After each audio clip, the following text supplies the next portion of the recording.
All right. What is going on, everybody? And welcome back to the Bettor's Almanac podcast. We are now in episode 14, and it is officially wild card weekend for the NFL. The season absolutely flew by. And as always, I am with my good friend and partner, Eric Pauly. Eric, how's it going today, brother?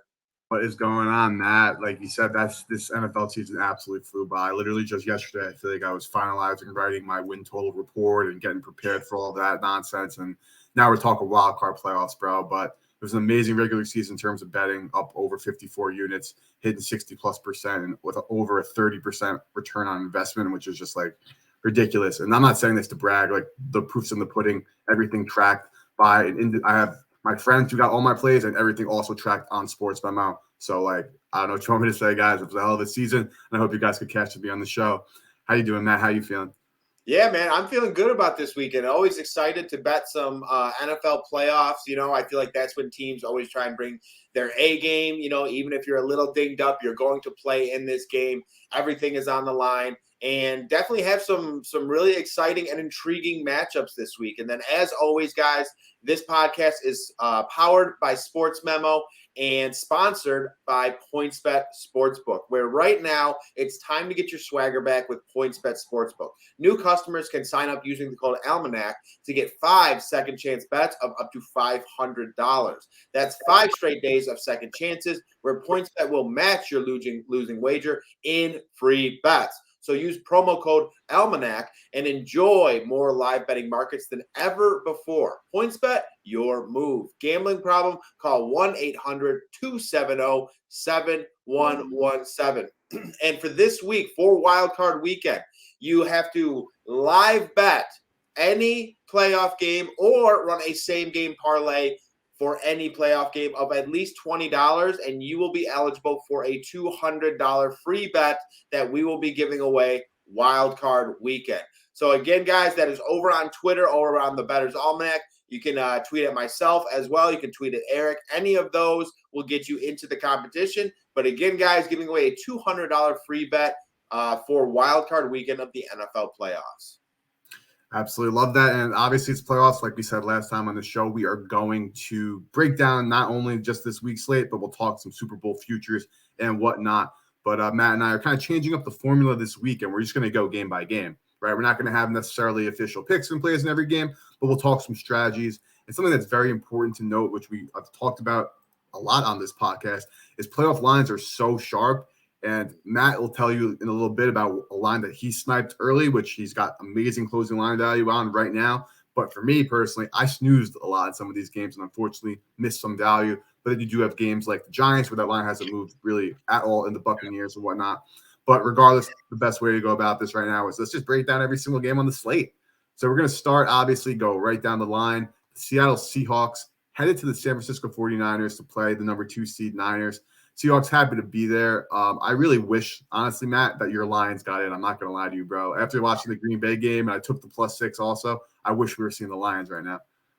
Yeah, I could not agree more. That Lions team, honestly, they were playing good football at the end of the year. And any of the wild card teams at this point in time, I honestly think the Detroit Lions are better than.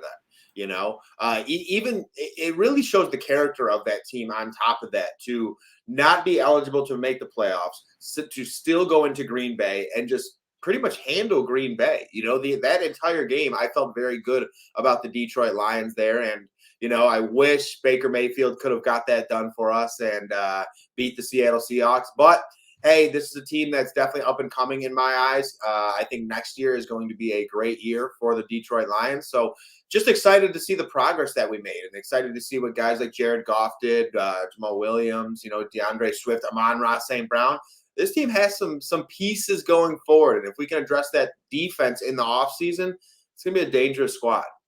Yeah, I really do love what Dan Campbell ended up doing. And honestly, this might sound, and again, not want to talk about this too much. We got some playoffs to talk about, but I give so much more credit to like Aaron Glenn and Ben Johnson. I want to say the offensive coordinator's name is. Not saying to take away credit from Campbell, but the coordinators deserve a shit ton of credit themselves as well.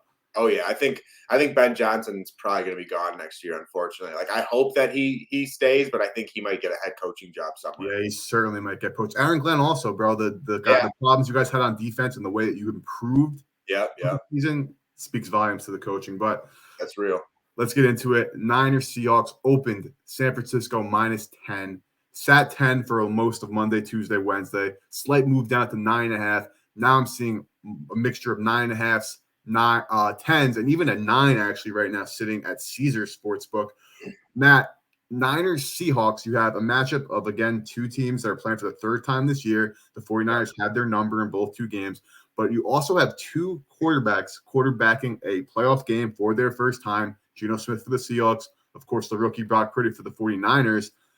Obviously, don't need to go anything official. They don't have anything official here. But how are you viewing this one? Because I know you've loved the Niners all year. I know we both backed the Seahawks on that Thursday night game where they actually ended up getting run out of the building in their own building. Yeah. So the spread obviously kind of seems like it's adjusted and is, in my opinion, right. But what are you thinking here? Yeah, two times these teams have faced off. Both times the San Francisco 49ers won. One was 27-7. One was 21-13. And the way that I kind of see this going is more similar to the 27-7, if I'm being honest. Eric, to your point, you said these are two quarterbacks making their first playoff start. So I do think there could be some playoff jitters from both Geno Smith and Brock Purdy. And in all honesty, though, Brock Purdy is the one who's set up for better success. He has the great run game. He has the big tight end in George Kittle. Deebo Samuel is back now. Brandon Ayuk, he's very good at that play action attack. So again, I think that Brock Purdy is far more set up to ease himself into the game because of what the San Francisco 49ers have, both offensively and defensively. And then again, on the other side, you have Geno Smith. And it would not surprise me at all if Geno Smith has some jitters coming into San Francisco, if he even turns the ball over maybe once or twice. And then if you turn the ball over against the San Francisco 49ers team, you're going to be in trouble. So for me, this is not an official pick at this point in time, but I do like the 49ers -9.5 here. What I do like better, though, is the over-under in this spot. I actually really do like that under 42 here. Both of these teams went under throughout the year earlier in both of their spots. And again, now they're facing off in San Francisco, two quarterbacks who have never made a playoff start again. And then you have a San Francisco 49ers defense who is probably the best in the NFL at this point in time. They're a defense that can shut down Kenneth Walker. They're a defense that can limit DK Metcalf and Tyler Lockett. And then on the other hand, the Seahawks defense has progressively started playing better as the season has gone on as well. I know this 49ers team continues to put up points, and that's why I think it's at that 42 mark. But I could see this being a slower game, a more careful game. I think Kyle Shanahan's actually my coach of the year. And I think he's going to take this game, and I think he's going to protect Brock Purdy a little bit and try and put him in the best scenarios to succeed. And I think a lot of that is going to be running the football and using that play action attack. So, yeah, I would be with the 49ers here, and I'd actually be with the under 42 as well. So I agree with what you're saying because I wrote a breakdown of this game for Sports Memo earlier this week. And I did say this is when it was sitting 10. And I was like, at 9.5, I like the Niners. At 10, you're at that key number. Yeah. You're kind of looking at that push. But 9.5, definitely like the 49ers. But the one thing that caught me at the end, so I know you have Shanahan as your coach of the year, and I've heard some people, other people who I respect also say that too. But my only rebuttal to that is like, bro, look at that roster, man. Like, I know they had the offseason around Lance and the Garoppolo injury, but and they're winning with Purdy, but they're so talented, bro. No, I totally agree that the only reason that he is my coach of the year is because of kind of what you said. I think having a quarterback carousel is something that's very difficult to do. And the 49ers just never missed a beat. And a lot of it was his play calling and coaching. And I totally agree with you how talented that roster is as well. But on top of that, he has had some to do with that. So I don't know. I mean, a lot of coaches are very, very eligible this year. Nick Sirianni as well. But for me, it's just I give the nod to Shanahan. Yeah, I totally understand that. I actually lean Dable solely because of how bad the Giants roster is and how good of a job he has done. similarly to, I guess, a Dan Campbell, where like his Mike Kafka, the OC for the Giants, and Don Wink Martindale, the DC, deserve a shit ton of credit also because they kept the rails on there, and their jobs can't be overstated how good they are. But I totally understand that. I wrote a prop article actually on this game for Sports Memo because this was something I was targeting, and I just actually locked in as you were talking, Matt, because I looked back at my odds screen, and PointsBet, our proud partner, was hanging George Kittle's receiving yards at 40.5 minus 110. Minus 125. While the other best price I saw for that same bet was 44.5 yards. So I'll gladly pay the 15 cents in juice for 4 less yards. So I just took that right now. George Kittle over 40.5 receiving yards. And I actually missed a little bit of value because I saw minus 118 when I wrote the article. Again, I'll pay the extra 7 cents of juice. But like you said, in this game, Geno Smith and the Seahawks, fantastic story. But I'm leaning to not bet this whatsoever besides the Kittle prop. But I do see, again, that 1-9 hanging out there at a pretty reputable, well-known, widely available book. So, yeah, if you're looking for the Niners, definitely try to find that 9. Don't buy that point down to 9 or anything like that. But, there is some value to be had. Let's move into the next game because I have a very strong opinion on this game, and I know you do as well because we just spoke about it, and I think we're on the same side here. Los Angeles Chargers heading to Jacksonville. I immediately thought I liked the Jacksonville Jaguars. I talked about it on a show on Tuesday. I've written about it during my written analysis. I still lean Jacksonville. Then the market kind of supported Los Angeles. I respect the market more than anybody. Yep. I think fuck the market here, bro. Let's go Jaguars, right? Honestly, it's hard for me not to go Jacksonville here. I really do like the look of the Jaguars. And, when I watched that Chargers game last week, they had some injuries. Mike Williams got hurt last week. I believe he had to be helped, like when he was walking to the bus, something with his back. So that's never good. And then someone else went down with an injury too. I'm trying to remember. I believe it was someone defensively or in the secondary. Bosa, bro. Joey Bosa. That's what it was. Yeah. So, and they didn't even need to play all of their guys last week on top of that. So it's like one of those situations where, are they mad at the coach, like Brandon Staley, And that's one thing for me. This team ended up with 10 wins, 10-7 on the season, got into the playoffs, but Brandon Staley is not a good head coach. Horrible.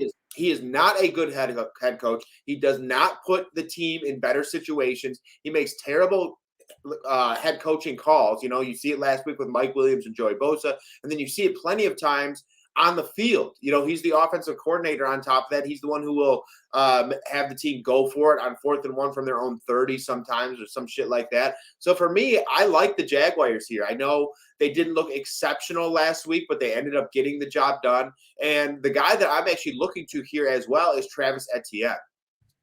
The LA Chargers have one of the worst rush defenses throughout the entire NFL, and I believe they're going to lean heavily on Etienne here, especially if Joey Bosa has to miss this game or is potentially limited because of the injury that he had last week. I think Etienne's going to have a really big day here.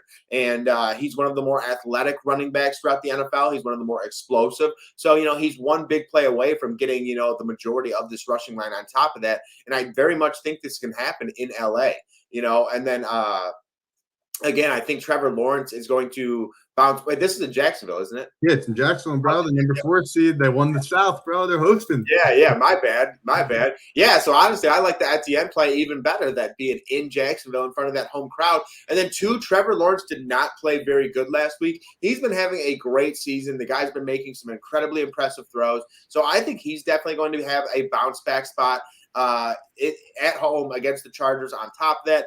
And their offense is the healthier offense on top of that. We saw what the Chargers did when they were limited to just Keenan Allen or just Mike Williams. Teams were beating them. Teams were staying very close, competing with them. This is not a team in the Chargers as well that blows you out. They keep it very, very close. So for me, I'm with Jacksonville here. And I think if there's a dog of the day on top of that, it is the Jaguars. Dude, so I'm 100% on the same page as you're right. Like I said before, I lean Jacksonville, spoke about it. Then the market kind of moved against them, but not crazy. It was sitting 1. Now it's 2.5, some 2s. But I'm on the same exact page as you, right? So we have the Los Angeles Chargers and the Jaguars, both teams coming into this red hot. But looking at the opponents both these teams have faced this year, neither none of their wins are really going to like jump off the page to you. Like the Chargers won 10 games and they beat a singular playoff team, which was the Miami Dolphins, who barely made the playoffs and had one of the worst game plans of the year that one night where they had Tua trying to throw the ball with Herbert. Obviously, that was never going to work out. Jaguars, on the other hand, yeah, they're running hot and riding high, but they're beating up on the Jets, the Titans twice, another crappy team that I'm just off the top of my head don't remember. And again, you also have another matchup here of two quarterbacks who are having making their first starts in the postseason. And I got to shout out my colleague TA, who's some of this information. And a lot of people think because like quarterbacks have a horrible EPA in their first playoff start, like historically, right? Again, we don't really do trends. A lot of people would say, oh, well, if you have, a crappy quarterback starting in the playoffs, because that does happen, injuries in the NFL, as we know. We got Skylar Thompson playing tomorrow or Sunday.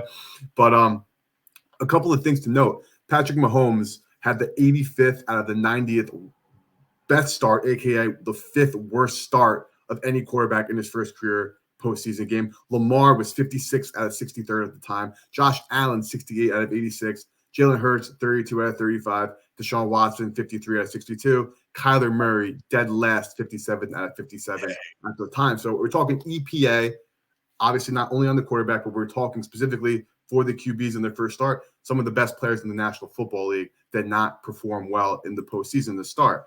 Herbert and Lawrence both fit that bill, so that's not like an edge on either side. But I think if Mike Williams does not play or is severely limited, which is what it's trending toward, there's no other way to bet this game but Jacksonville.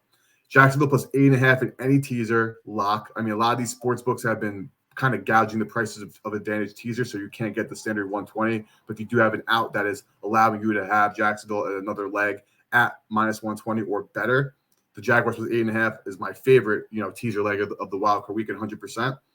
And while and I do have to preface that by saying, though, if Mike Williams is playing and, like, it seems like he's healthy, like you see him running around in warm-ups, like, I'm not betting this game until the game's at 8:15 Saturday until probably, like, 7:15 on Saturday, right? Maybe even later than that. Yeah. So he is kind of that great equalizer in the sense where he stretches the field, and the Jaguars' pass defense is so bad. But, again, like you said, Matt, if they're just locking down one of the two, I think they can do that. If they have to throw both at them, I don't think they could stop both of them. So I think they'll be able to establish the run. I trust Doug Peterson so much more as a head coach. I think Brandon Staley's on the hot seat after what he did stupidly playing his guys last week. Like that's malpractice, bro. Like what? So I think he's losing the locker room. Herbert has all the tools to murder the secondary because, bro, he is that good in the secondary, is that bad. But I lean Jaguars too, bro. And again, I haven't played this officially, but it will become official if Mike Williams is out. I'm betting that immediately at the best price I find. Bro. So love to hear that because I know a lot of people are liking the Chargers because, Herbert technically should be able to throw the ball all over this team, but I don't think I love the Chargers too. It's just me. I like to play spot situations, and after last week with what Brandon Staley did, you got to play that into this game.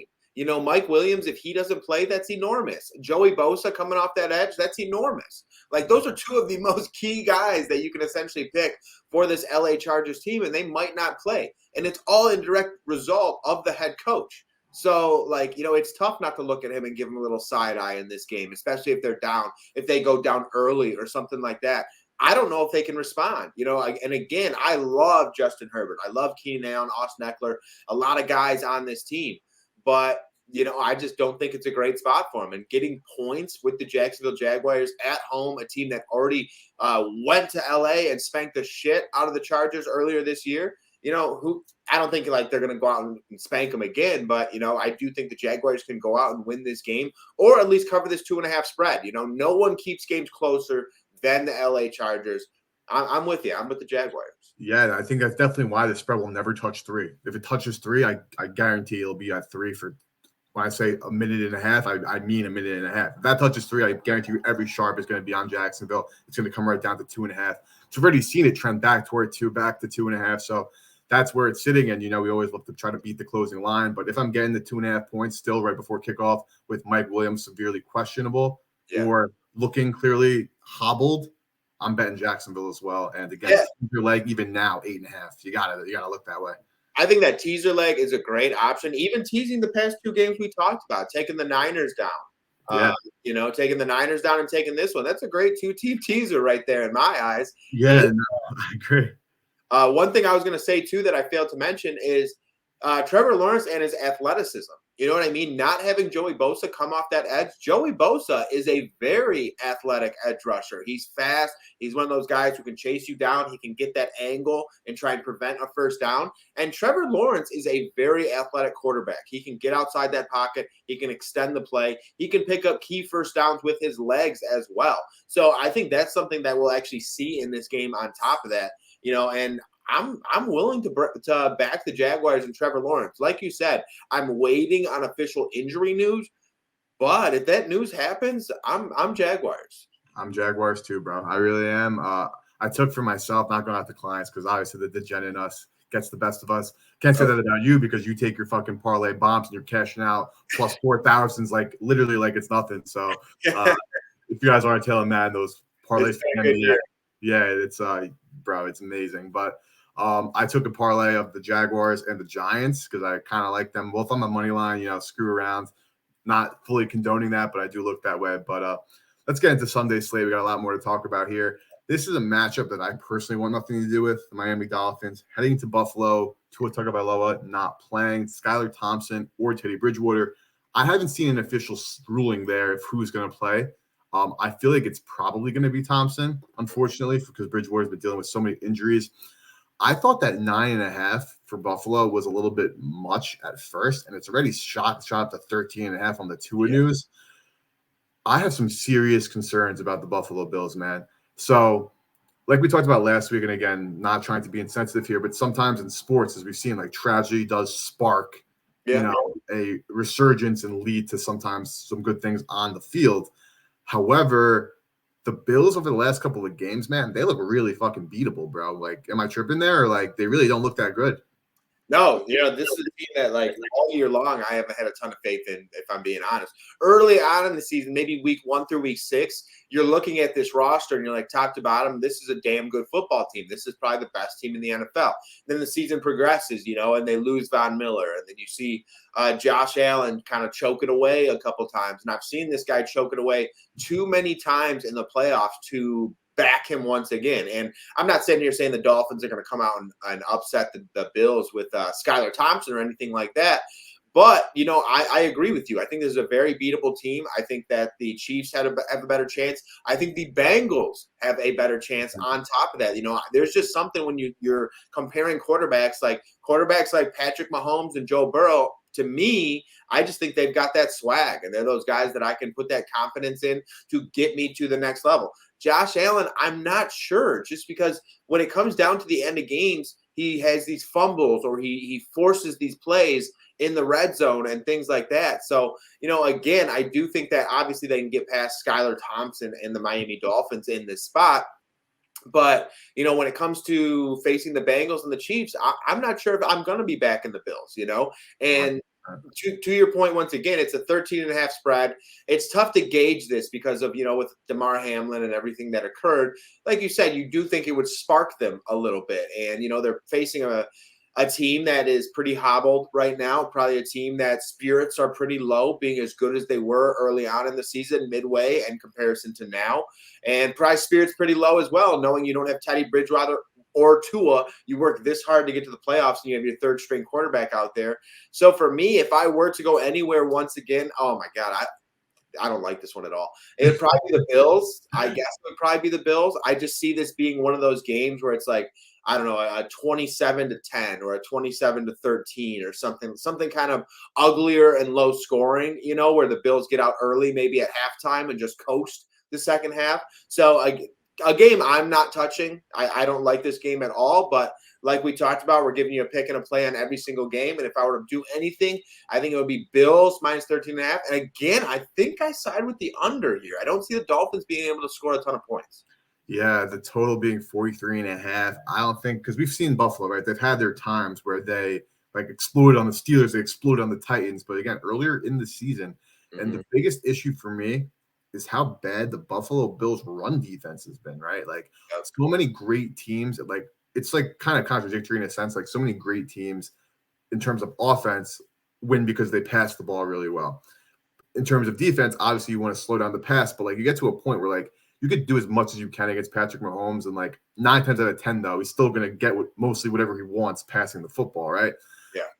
The run defense and running in football is all about toughness and all about kind of like team morale, right? So the fact that the Bills have not been able to stop the run to against Miami when they played a couple weeks ago, against the Patriots last week in the Mustang, they didn't have those 2 kick return touchdowns, bro. Like they were in trouble. The Patriots, we were talking about them playing a wild card game right now. Yeah. So I actually lean to taking the 14 points. Like if you can get a 14 pop up or 13 and a half, just because like it's a shit ton of points.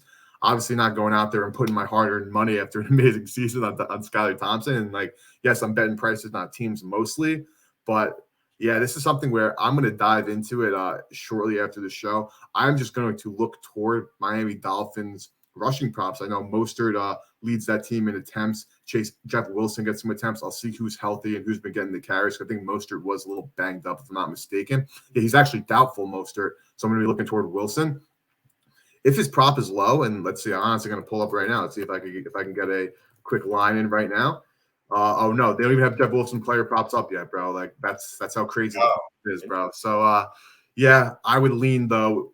I don't know how this number is gonna be at, but if that number is around the 50 range, even lower, of course, I'm taking the over on rushing yards. Like how else are they gonna move the football? You know what I mean?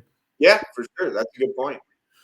Next, the New York Giants. Again, like I said, I got to give Brian Daboll a ton of credit. I had low faith in the Giants simply because they're the Giants, but, it really does show that a coach that establishes a legitimate staff and, has been around good programs can really make a huge difference even when the ownership sucks and the roster, quite frankly, is mediocre at best. Yeah. Headed to Minnesota, take on the Vikings, who everybody knows is the worst 13-win team ever. However, they do have one of the best home field advantages in all football, and Daniel Jones fits that mold of playing his first ever start in the postseason, which has generally not fared well for quarterbacks. I've done some diving, though, and I don't have a ton of stats, so I'm not saying, again, a trend. But like a guy like Kirk Cousins in his first start in the playoffs, like he played pretty well. In the list that I read earlier, you had a bunch of like big name guys who didn't play well. So maybe Daniel Jones, for some reason, has a great game because he isn't that good and like he steps up.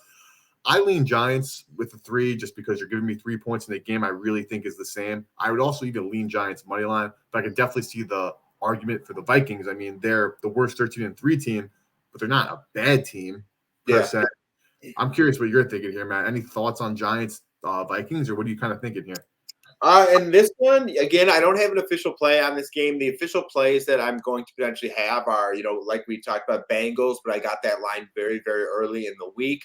And then also Jaguars. I think those 2 might be it for me. And another one I want to say, I'm looking at Justin Jefferson. Justin Jefferson's receiving line's at 95.5 right now.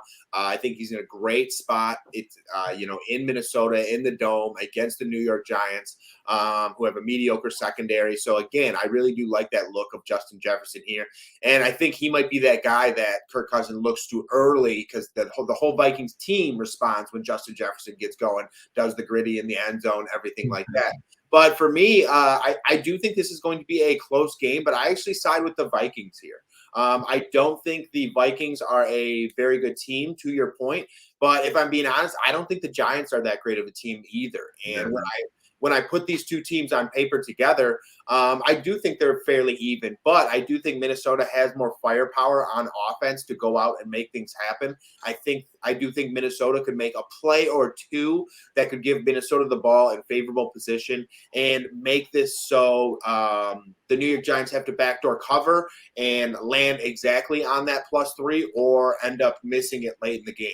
So that's kind of how I see that going. And I could see this landing exactly on this 3. So, for me, with Minnesota, I'd much more prefer, obviously, that 2.5. And then with the Giants, I would like that 3 or the 3.5.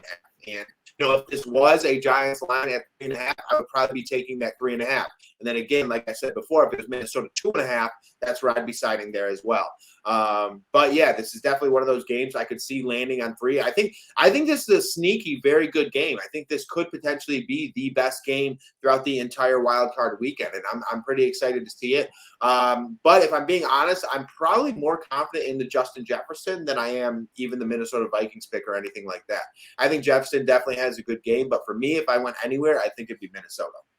Yeah, no, and it's hard to blame you. Like I think it's similar to like the Jaguars Chargers game where like once you see a 3, like I don't think that 3 is sticking. Like if this game went to 2.5 for the Vikings, I think smart money's taking the Vikings. This game went to 3.5, I think sharp money's taking the Giants. You know what I mean? So it's hard for me. Again, I'm on that same exact page. Like both these teams are both kind of bad, right? I think the Giants are. I think they're sleepy, like the sleepy kind of public dog, right? Like everyone's gonna love them. I'm not saying they're making like an Eagles-like dog run to the Super Bowl, even a Bengals like last year, because like everybody loved the Bengals, everybody loved the Eagles. Like just keep riding the gravy train. Like hopefully it never stops. I lean Giants, man, because like you said, it's 3 points either way. The Giants either winning by 3 or the Vikings are winning by 3. So like you're gonna push a 3 ticket. I'm not saying buy a half point either way, because unless you're getting, minus 120 on a buy either way, which I doubt the sports books are going to be offering because they know that there's value there. They don't want to give us value. But if you have multiple outs, definitely shop around there. I lean New York, though, just because, like, I don't know. Honestly, dude, like, they're both, like, I just think both teams are bad. So, no, I cannot deny that. I totally get what you're saying. It's like we like both have the same point, but we're on opposite sides. I'm like the Giants are still way worse, and you're kind of like the Vikings are still really bad. So yeah, because like Justin Jefferson, man, for starters, OPOY. Like I'm a Commanders fan, you all know. My 2 favorite players outside the Commanders are Lamar Jackson and Justin Jefferson. Like, okay, I'm obsessed with him, love him. Their receiving prop being high as hell makes me a little bit nervous, but that's the playoffs, right? There's going to be a lot of juice there and whatnot. And like you don't want to fade a guy like Jefferson, but obviously 95.5, a lot of yards. But would I be shocked if he goes for 120? No, I wouldn't even blink. no, for sure. So last but not least for Sunday, Matt, start us off here. You got an amazing number here, just doing what we do. Like I mentioned earlier on the show, I snoozed this week because I wanted the market to mature, but like just like that, shit's kind of gone. Bengals now 9.5 point favorites. It was pretty obvious Lamar was never playing this game. He went out and said publicly that it's because of the injury, not contract. I do believe that, but I would say there has to be some contract in there. Like it doesn't need to be talked about. It is true, but you took the Bengals early. You got in early. Tell me why you live in Cincinnati this weekend. Yeah, so for me, this Cincinnati team is my favorite to come out of the AFC, if I'm being honest. I just really like this team right now. I think this is a team that gets hot at the right times. They have Joe Burrow, who I think is like the swaggiest quarterback in the entire NFL.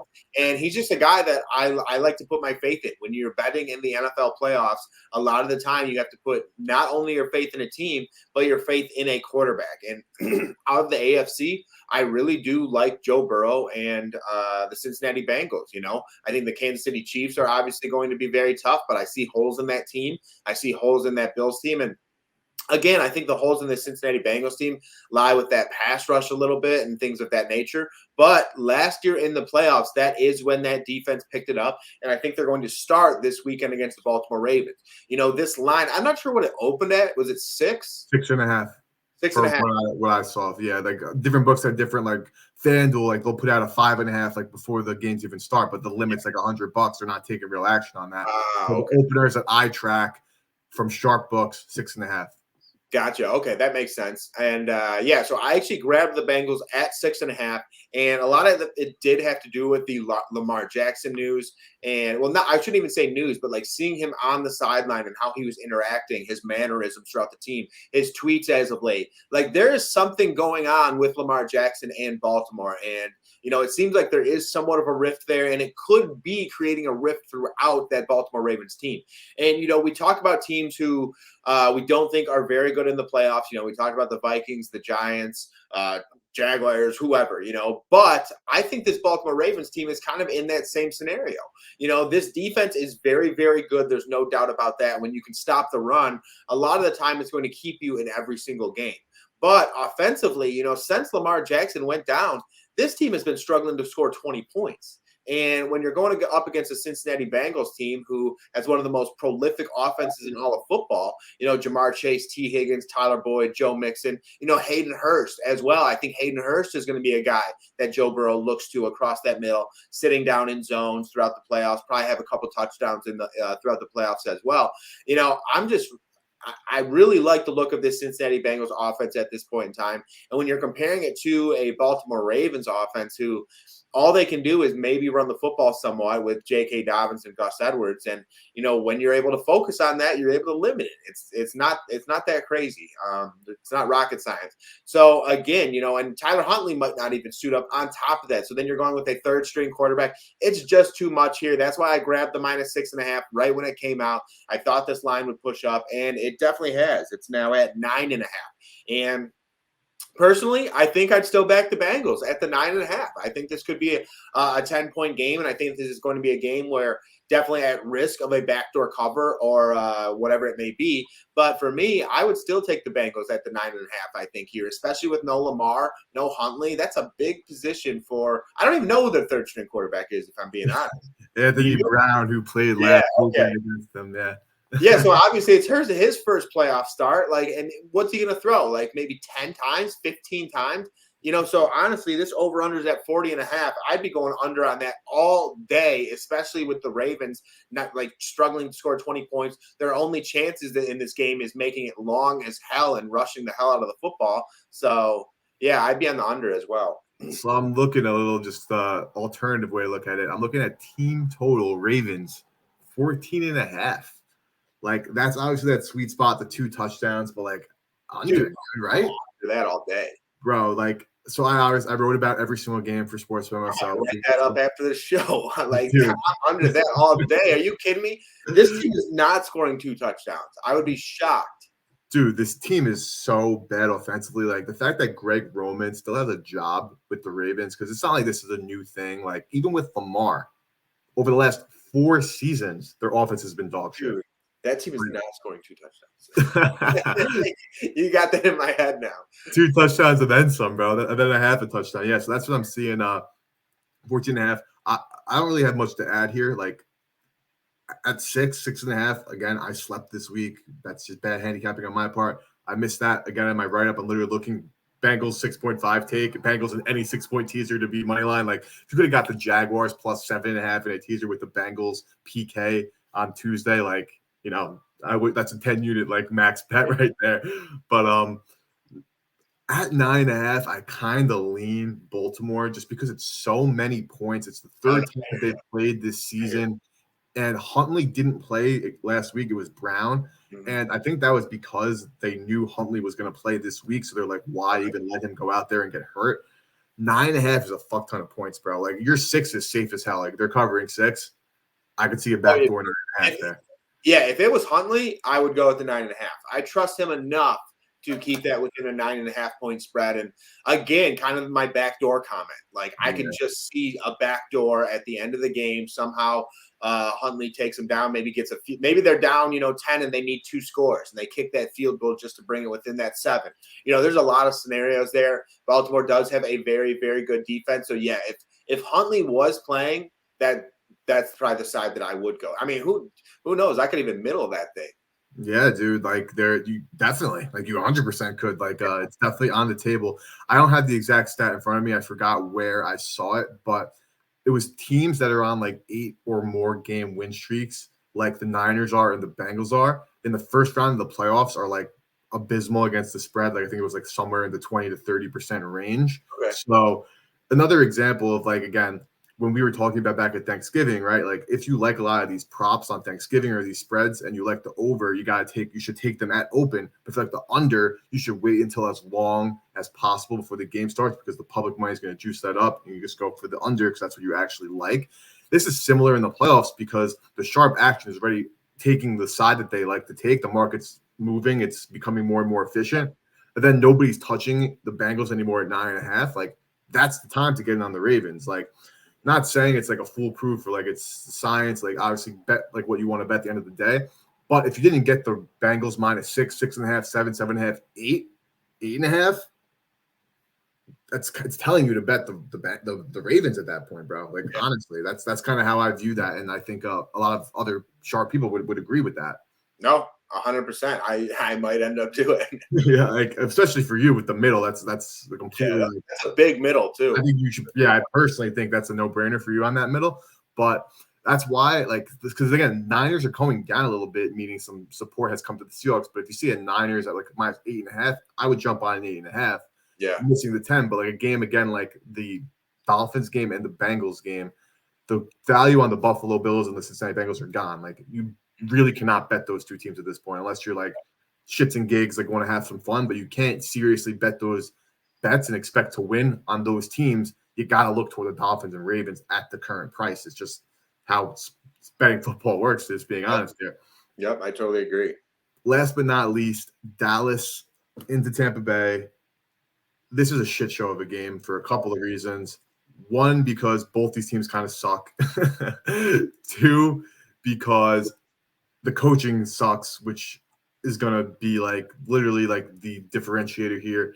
Dallas 2.5-point spread. I think Dallas actually matches up better than Tampa Bay does because they'll be able to throw the ball on Tampa Bay. And Tampa Bay has really looked lost. Like they're just not good. Like there's no other way to put it. Like they're just not a quality football team. If DJ Moore didn't take his helmet off, we're talking about the Panthers hosting the Cowboys right now. You know what I mean? I don't really have much to say here, especially because it's Monday and the Sharps are kind of, there's no need to attack this game yet. The limits haven't raised yet, so they're kind of just like waiting the 2.5. I don't know if this gets to 3. I think it kind of sits 2.5, bro. Like I don't have much to say here. It opened at 3, immediately down to 2.5. What are you thinking, Matt? Yeah, I'm 100% with you. I think it's staying at the 2.5. There is no way you can be confident or have a 5-star or 5-unit or a 10-unit pick on either of these teams. There's nothing you could say to convince me with the Bucks. There's nothing you could say to convince me with the Cowboys. And obviously, it's a Monday night game. We're degens. I'm definitely going to bet it, no doubt. But will I have it as an official play? No, I'm not going to, just because this is an ugly ass game, and I'd have to agree with Eric 100% here. I'd be on the Dallas Cowboys. I think the Dallas Cowboys at minus 2.5, they match up better than the Bucks. And a lot of that too has to do with the defensive side of the football. Tom Brady got it going a little bit towards the end of that game with the Panthers, himself and Mike Evans getting that deep ball that we haven't seen in so long. But against the Cowboys, you got Micah Parsons coming off the edge. You got Trayvon Diggs matched up with Mike Evans. And if Brady throws one of those bad balls that we've actually become accustomed to seeing this year, they're going to pick that shit off. And if he's standing in the pocket and they cannot protect him, he's in quicksand back there, as we know. I love Tom Brady, but when Micah Parsons is coming off that edge, you need to be able to step up and move a little bit. And when Brady has to step up and move, that's when he's at his absolute worst. So for me, there's just not enough consistency with this Tampa Bay Bucks team. This is that same team that we took the Pittsburgh Steelers with, I don't know, in like week 6 or week 7 or something, when they were a double-digit favorite and lost. That's the reason, because this team is not showing any signs of making a run in the playoffs. They're not showing any signs of consistency.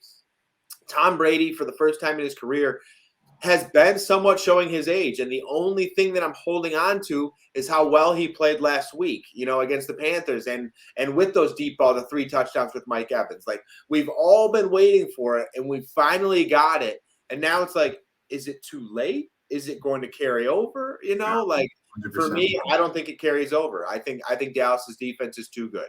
So this is a game that I think might be a sneaky over, because the Dallas Cowboys, their defense obviously started off hot, but it's not that great of a defense. Buccaneers, similar situation, start off hot due to injuries, not as good of a defense either. Like, we're not talking, again, Vikings and Giants level defenses, but we're not talking Niners and whoever else is that good of a defense in the playoff. I guess Bengals, Niners or Ravens style defenses. But I don't want to be that schmuck who's betting against Tom Brady in the wild card round because it's Tom Brady in the wild card round. You know what I mean? But at the same time, Dallas just seems so public, and like I have no trust in Mike McCarthy or Kellen Moore, but I also have no trust in Byron Leftwich and Todd Bowles. So I guess again, I'm gonna have something on this game. I haven't really dove into props yet. I will lean taking the Tampa Bay in a teaser plus that 8.5 like all day long. But I also think it could be a sneaky over because the Dallas Cowboys can't protect shit. Can't defend shit in the secondary. Their secondary is actually bad, while the Buccaneers can't stop anybody on the ground or in the secondary. And we've also seen the market support. It opened at a total of 44.5, which is through the key number of a total of 44. So already kind of showing some support there. And now it's 45.5, meaning that their sharps are anticipating a game to go through that key number, and it's gone up. So the sneaky over might be a look in that matchup. Yeah. I was just going to say real quick, one thing that I just put together just to kind of see, because, for games that I don't have a strong take on and I still want to bet it, I'll just do like an alt line parlay, which you can on FanDuel, DraftKings, PointsBet, all over the place. Obviously use PointsBet. But the one that I put together, I don't know if you can see it. Not really. So it's Bucks plus 7.5 over 41, and that's plus 110. So even just adding something like that, or you could even go the opposite way. You could go Dallas or something along those lines. So that's what I generally like to do when it's two teams like this. I'll tend to add points with the team who is the underdog at home. I don't see these teams being too different or one team blowing the other one out. So that's kind of how I do it. And I'm with you on the over as well. I think there will be some sneaky points in this game. Yeah, I definitely do.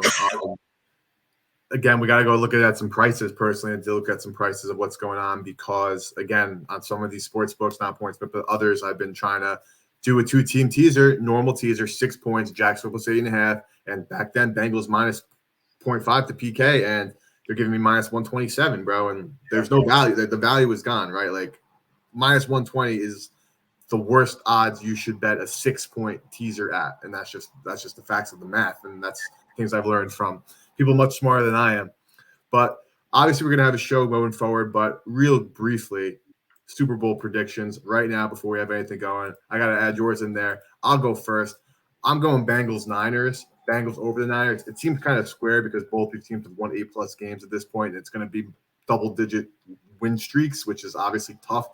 But I don't know there are two teams better than those two teams in either conference. Now, I know you love those Niners. I love those Bengals, man. So what are you thinking? Super Bowl early? Of course, you have some weeks to adjust. But, like, right now, if you had to say pre-wild card, what are you thinking?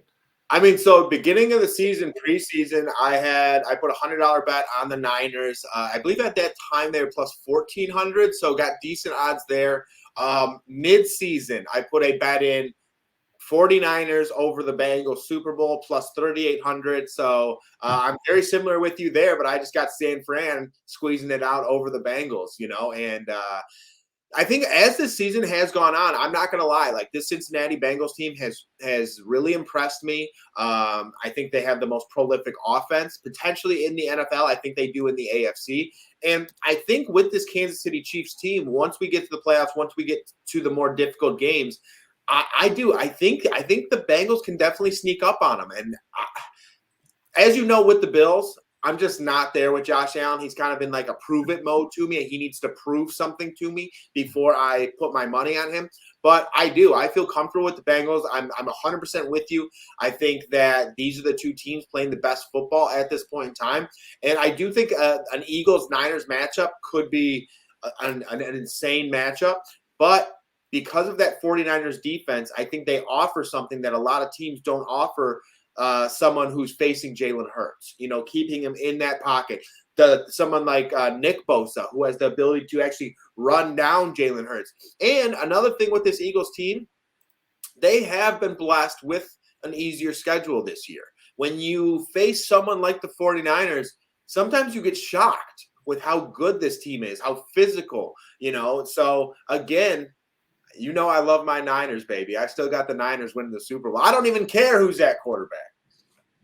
Yeah, no, I totally agree with you here. So my preseason prediction was Bills over the Eagles, which ended up aging well. Obviously, they have two of the best odds to win the Super Bowl. Like you said, the Eagles, to me, like, it's so crazy in football, right? Like, you'll see like offensive linemen go out and the line won't move at all, but then you have a quarterback go out, whether it's even like a Teddy Bridgewater to a Skylar Thompson, like that's moving 2 points, and you have a Tua to its Thompson, that's moving 6 fucking points, bro. But then you have a guy like Lane Johnson, the right tackle of the Eagles, who has been so good, and once he's out, now all of a sudden their offense can't even work whatsoever. Obviously, there's no spread there because they have the bye week, which they needed because they need some time to get healthy there. But I don't remember exactly what it was. But as a Commanders fan, like Brandon Sheriff, he was our right guard, and now moved to Jacksonville. During his tenure, a right guard we're talking about, we were like like 10. We had like a sub 400 winning percentage when Sheriff did not play, and like a 700 plus winning percentage when he did play. We're talking about a right guard, bro. Yeah. So like those things will never honestly like make sense to me. I don't know if like maybe that's an edge that still hasn't registered, because I know sharp people know these things and bet based on these injury reports. But like Lane Johnson going down is just as big to the Eagles as anybody outside of probably Hurts getting hurt. You know what I mean? Regardless, right now it's Bengals Niners. I'm not even going to say I'm even confident about that, because I do think that if the Chargers beat the Jaguars, they're a sneaky team to make it, simply because they'll then play the Chiefs, and they play the Chiefs twice a year. They play them close every single time, so it's hard to see them not losing. And if it's Bills Chargers, the Bills, they have their problems. If it's Bengals Chargers, I'd lean Bengals, but again, Chargers sneaky. And the NFC, I'm not going to go as crazy as to say the Giants, but you know, crazier shit's happened. Crazier shit's happened. Matt, I know we ran a little bit long right now, but obviously breaking down every game, and we'll do so for all the postseason and get more props. But any closing thoughts here? No, man, great to break down every game. The NFL playoffs are here. Hopefully we get you guys some wins. As always, you know I'm going to have that big NFL parlay every single Sunday if anyone wants to check that out and tail. And if you want any of our official plays, check me over out at Sports Memo. Check Eric out over at Sports Memo. And let's have a good playoff run, y'all. We appreciate you tuning in as always. We appreciate all of you. You can find us on Twitter at Bettor's Almanac, myself at Slam Action, and Matt at Moneyline Matt8. Like I said, my only official play right now is Kittle over 40.5 receiving yards, minus 125 at our proud partner, PointsBet Sportsbook. Any questions, thoughts, comments, feel free to hit either of us up on the DMs. Of course, talk to you about whatever you need. And looking forward to a great weekend. Appreciate you guys. Have a great rest of your day. Best of luck with your bets this weekend.